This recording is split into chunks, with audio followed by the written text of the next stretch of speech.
德魯性侵時只17歲。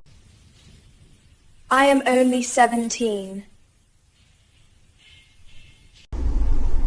2019愛潑斯坦再被起訴，在獄中自殺。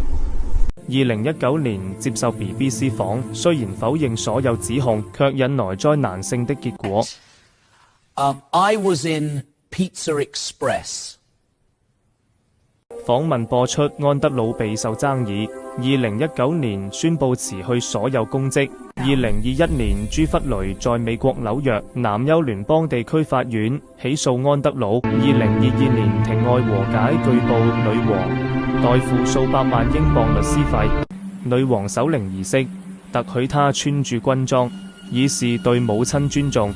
2025年，朱弗雷自殺身亡，家人呼籲取消安德魯王子頭銜。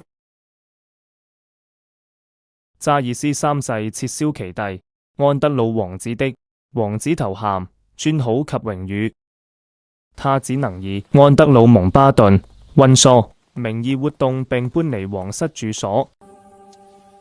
I am now only Andrew Mountbatten Windsor.